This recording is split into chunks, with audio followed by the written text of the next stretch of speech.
નમસ્કાર વિદ્યાર્થી મિત્રો.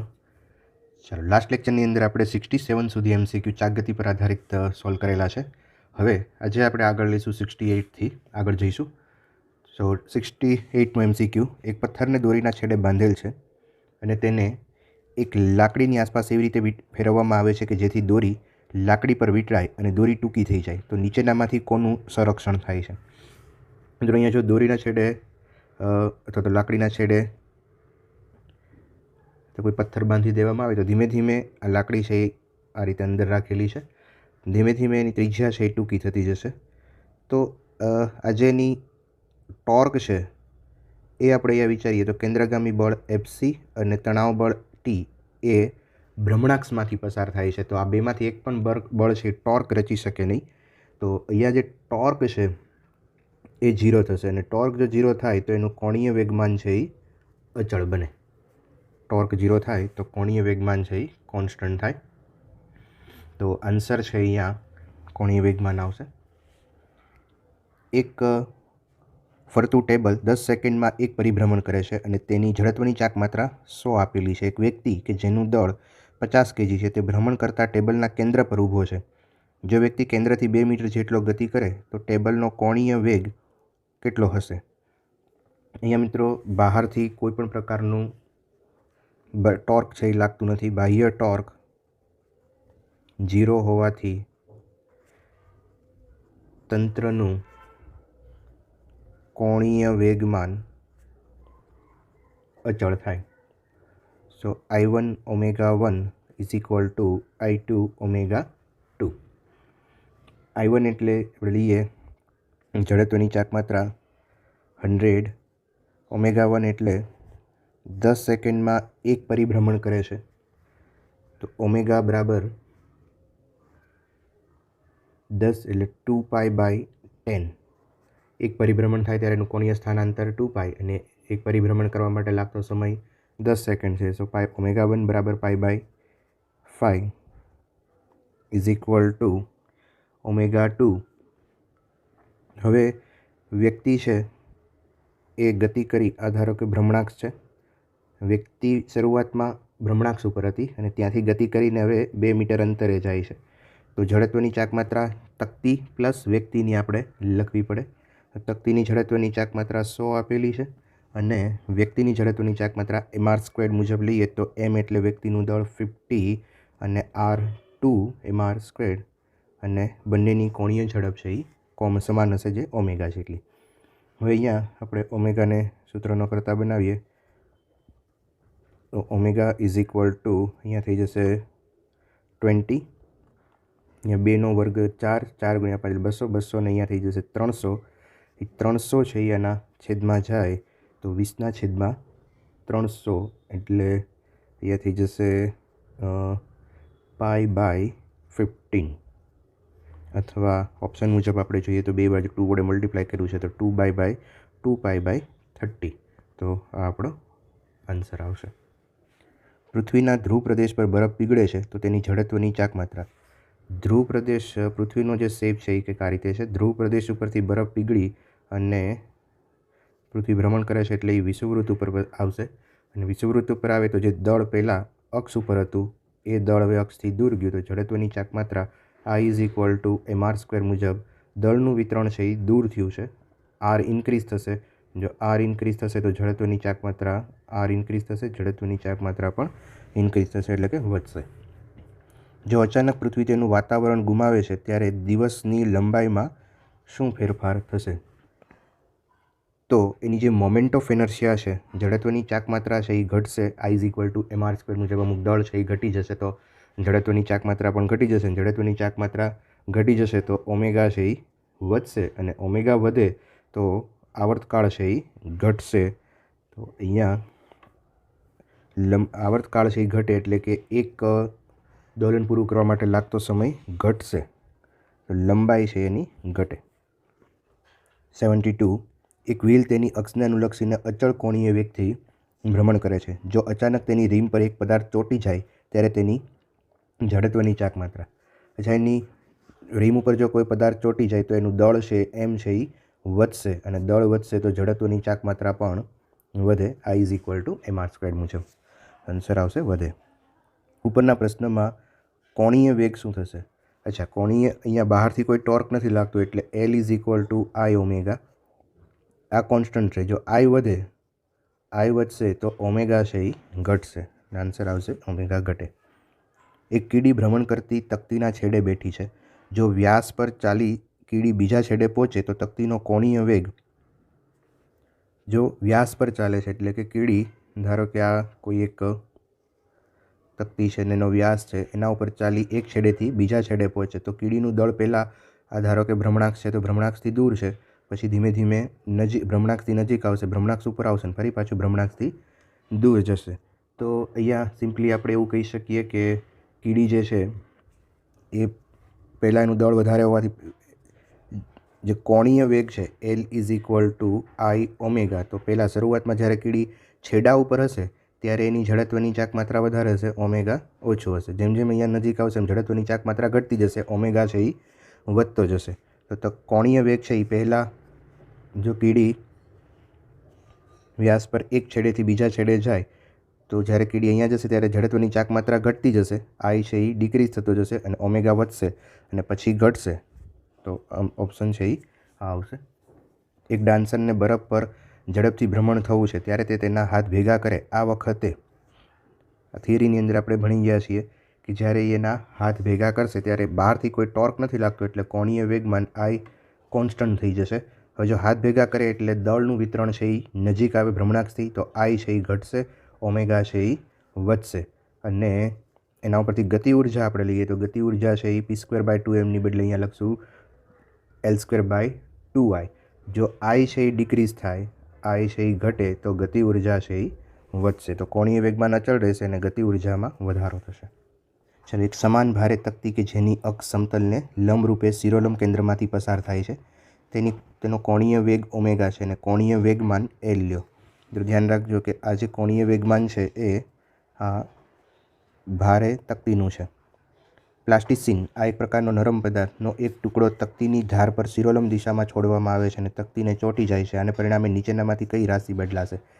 હવે જો અહીંયા ધારો કે આ કોઈ તકતી છે અને એ શરૂઆતમાં એ ભ્રમણ કરે છે ત્યારે એનો કોણીય વેગ ઓમેગા અને એનું કોણીય વેગમાન જે છે એ L છે. હવે આના ઉપર જ્યારે કોઈ ટુકડો આ પ્લાસ્ટિસિનનો ટુકડો પડે ત્યારે આનું ઓમેગા બદલાઈ જશે અને આ તકતીનું કોણીય વેગમાન બદલાઈ જશે, પણ તંત્રનું કોણીય વેગમાન અચળ રહેશે. મિત્રો ધ્યાન રાખજો કે આ જે છે એ માત્ર તકતીનું કોણીય વેગમાન છે અને અહીંયા આપણને આન્સર છે એ ઓમેગા અને L બંને બદલાઈ જશે. ઓમેગા બદલાઈ જાય બહુ સિમ્પલ વસ્તુ છે, અત્યાર સુધીના પ્રોબ્લેમમાં શીખ્યા છીએ, પણ L પણ બદલાઈ જશે કારણ કે આ L છે એ L એ તંત્રનું કોણીય વેગમાન નથી, એ તકતીનું કોણીય વેગમાન છે. પરંતુ તંત્રનું કુલ કોણીય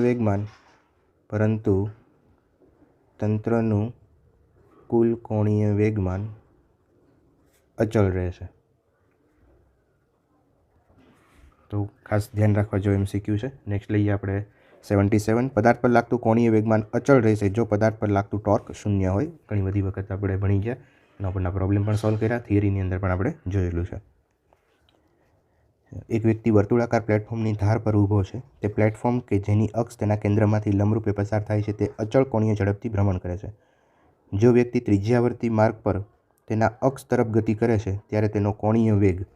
તો મિત્રો અહીંયા આ રીતે કોઈ તકતી આપેલી છે, આ એની અહીંયા એની ભ્રમણાક્ષ છે. હવે વ્યક્તિ છે એ પ્લેટફોર્મની ધાર ઉપર ઊભો છે, અહીંયા વ્યક્તિ છે અને એ અક્ષ, જો વ્યક્તિ ત્રિજ્યાવર્તી માર્ગ પર અક્ષ તરફ ગતિ કરે એટલે ધીમે ધીમે વ્યક્તિ છે એ જો અક્ષ તરફ આવે તો જડત્વની ચાક માત્રા છે એ mr² મુજબ ઘટતી જાય. જડત્વની ચાક માત્રા ઘટે તો ઓમેગા છે એ વધશે કારણ કે L is equal two I omega. L constant રહેશે, ઓમેગા છે એ વધશે તો એનો કોણીય વેગ છે એ વધે. પાતળી રિંગ કે જેનું દળ M અને ત્રિજ્યા R છે તે તેની અક્ષ પર ઓમેગા કોણીય વેગથી ભ્રમણ કરે છે. 4 પદાર્થ કે જેમનું દળ સ્મોલ m છે તેમને વિરુદ્ધ દિશામાં વ્યાસના છેડા પર 2 લંબ વ્યાસ પર રિંગ પર મૂકવામાં આવે છે તો રિંગનો કોણીય વેગ. અહીંયા મિત્રો ફરી એક વખત આપણે એવું જોઈ શકીએ કે બહારથી કોઈ બળ છે એ ટોર્ક છે એ લાગતું નથી. અને જો બહારથી કોઈ ટોર્ક ન લાગતું હોય તો એ તંત્રનું કુલ કોણીય વેગમાન છે એ અચળ રહે. ઇનિશિયલી આની કોણીય ઝડપ ઓમેગા છે પહેલાં, અને પછી આપણે જોઈએ તો અહીંયા એના વ્યાસ ઉપર 4 કણો છે એ મૂકવામાં આવે છે બરાબર એની વિરુદ્ધ દિશામાં. તો આ રીતે અહીંયા 4 કણો મૂકી દઈએ તો એનો કોણીય ઝડપ છે એ કેટલી થાય એવો ક્વેશ્ચન પૂછ્યો છે. મિત્રો અહીંયા બહારથી કોઈ ટોર્ક નથી લાગતો એટલે tau is equal two 0 implies L is equal two અચળ. જો એલ અચળ હોય તો અહીંયા જડત્વની ચાક માત્રા લખીએ આપણે. પહેલાંનું કોણીય વેગમાન બરાબર અંતિમ કોણીય વેગમાન I1 omega 1 is equal to I2 omega 2.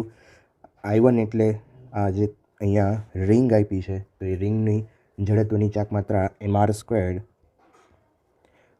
Into omega, એની કોણીય ઝડપ ઓમેગા આપેલી છે અહીંયા, ઇઝ ઇક્વલ ટુ, હવે અહીંયા mr² પ્લસ આ સ્મોલ એમ દળના 4 કણ અહીંયા મૂકેલા છે તો small mr² into omega dash. So omega ડેશને અહીંયા આપણે કરતા બનાવીએ તો omega dash is equal to mr² ઓમેગાના છેદમાં r² આમાંથી કોમન લઈ લઈએ તો m પ્લસ 4m. અહીંયાથી r² છે એને કેન્સલ કરી દઈએ તો આન્સર આવશે m omega upon capital M plus 4m.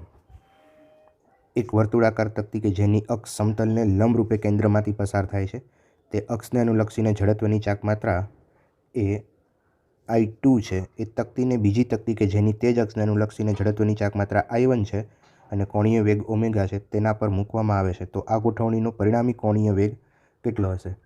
મિત્રો ફરી એક વખત આપણે અહીંયા કહી શકીએ કે બાહ્ય ટોર્ક છે એ 0 હોવાથી તંત્રનું કોણીય વેગમાન છે એ અચળ રહેશે. તો પ્રારંભિક કોણીય વેગમાન લઈએ આપણે I2 omega is equal two, અહીંયા વર્તુળાકાર તકતી લંબરૂપે કેન્દ્રમાંથી પસાર જડત્વની ચાક માત્રા I2 છે એ તકતીને બીજી તકતી કે જેની તે જ અક્ષને અનુલક્ષીને જડત્વની ચાક માત્રા I1 છે અને કોણીય વેગ ઓમેગા છે તેના પર મૂકવામાં આવે છે. એટલે સોરી અહીંયા આપણે 1 લેશું. જડત્વની ચાક માત્રા I1 છે અને કોણીય વેગ ઓમેગા 1 છે. હવે બેયને ભેગી કરશું એટલે એની જડત્વની ચાક માત્રાનો સરવાળો થશે અને કોણીય વેગને બતાવી દઈએ ઓમેગા ડેશ વડે. So omega dash is equal to I1 ઓમેગાના છેદમાં I1 પ્લસ I2 આપણો આન્સર આવશે. એક ડાન્સર 2 ગોળા હાથમાં રાખીને ભ્રમણ કરતી વર્તુળાકાર તકતી પર ઊભી છે. જો તે ગોળાને જમીન પર છોડી દે તો ત્યારે ડાન્સર જો જમીન ઉપર છોડી દે તો કોણીય વેગમાન અને કોણીય પ્રવેગ બંને નહીં બદલાય. કોણીય વેગમાન એટલે કારણ કે બહારથી કોઈ ટોર્ક લાગતું નથી, બહારથી કોઈ ટોર્ક નથી લાગતું એટલે ટાઉ ઇઝ ઇક્વલ ટુ 0 હોય તો એનું એલ ઇઝ ઇક્વલ ટુ અચળ થશે અને આ કોણીય પ્રવેગ છે એ 0 હશે. તો એમાં બેમાંથી એકમાં કોઈ પણ ફેરફાર થશે નહીં. કોણીય વેગમાનના ફેરફારનો સમય સાપેક્ષ દર કોના સમપ્રમાણમાં હોય છે? તો એનું formula tau is equal two dl/dt હોય છે. એટલે કે કોણીય વેગમાનના ફેરફારનો સમય દર છે એ ટોર્ક જેટલો હોય છે. ચાલો, એક નાનો સ્ટીલનો ગોળો કે જેનું દળ m છે તેને r ત્રિજ્યાની દોરી સાથે બાંધી અચળ કોણીય વેગ 2 ઓમેગાથી સમછેદી દિશામાં ભ્રમણ કરાવવામાં આવે છે. દોરીને અચાનક ખેંચતા વર્તુળાકાર માર્ગની ત્રિજ્યા અડધી થાય છે. તો નવો કોણીય વેગ શોધો. મિત્રો અહીંયા પણ એન્ગ્યુલર મોમેન્ટમ એટલે કે કોણીય વેગમાન છે એ અચળ રહેશે, બહારથી કોઈ પણ પ્રકારનું ટોર્ક લાગતું નથી. તો શરૂઆતનું કોણીય વેગમાન બરાબર અંતિમ કોણીય વેગમાન L is equal to I omega ફોર્મ્યુલાનો આપણે ઉપયોગ કરીએ I2 ઓમેગા 2. ચાલો, I1 એટલે અહીંયા mr² ઇન્ટુ કોણીય ઝડપ એની 2 ઓમેગા આપી છે અને અહીંયા એની ત્રિજ્યા અડધી થઈ જાય છે એટલે mr/2² ઇન્ટુ ઓમેગા 2. તો અહીંયા તમે એમ કેન્સલ કરી દેશો, આર પણ કેન્સલ થઈ જશે તો omega 2 is equal to 8 omega 2નો વર્ગ, અહીંયા 4 4 દુને 8. જો પૃથ્વીનું એકાએક સંકોચન થઈ તેનું પરિણામ દળના ફેરફાર વગર અડધું થાય તો નવા દિવસની લંબાઈ કેટલી થશે? તો અહીંયા પણ ફરી પાછું એલ ઇઝ ઇક્વલ ટુ કોન્સ્ટન્ટનો આપણે ઉપયોગ કરી અને પ્રોબ્લેમ છે એ સોલ્વ કરી શકીએ. So L initial is equal to L final. I1 omega 1 is equal to I2 omega 2. I1 એટલે 2/5 mr² ઓમેગા બરાબર 2π/t1 અને I2 એટલે 2/5m. હવે એની ત્રિજ્યા છે દળના ફેરફાર થયા વગર અડધું થાય, એટલે અહીંયા આઈ થિંક ત્રિજ્યા છે એ અડધી થવી જોઈએ, કારણ કે દળનો ફેરફાર નથી કર્યો. પણ અહીંયા થોડોક સુધારો કરશું તો ત્રિજ્યા છે એ r/2² ઇન્ટુ ઓમેગા બરાબર અહીંયા લખશું 2π/t2. તો મિત્રો થિયરીની અંદર પણ આપણે આવો એક પ્રોબ્લેમ સોલ્વ કરી ગયા છીએ, તો હું તમારા ઉપર છોડું છું. તો અહીંયા T2 = 6 અવર્સ આવશે. 85 એક પથ્થરને દોરીના છેડે બાંધવામાં આવે છે અને સમક્ષિતિજ વર્તુળાકાર માર્ગમાં ઘુમાવવામાં આવે છે. હવે જો આ રીતે કરવામાં આવે તો એની જે કોણીય વેગમાનની દિશા છે એ અચળ રહેશે, પણ એનું જે રેખીય વેગમાન છે એ સ્પર્શકની દિશામાં હોય. વેગમાન એ સ્પર્શકની દિશામાં હોય તો એનું કોણીય વેગમાન અચળ રહેશે, પરંતુ રેખીય વેગમાન છે એ બદલાય છે. તો આન્સર 3 આવશે.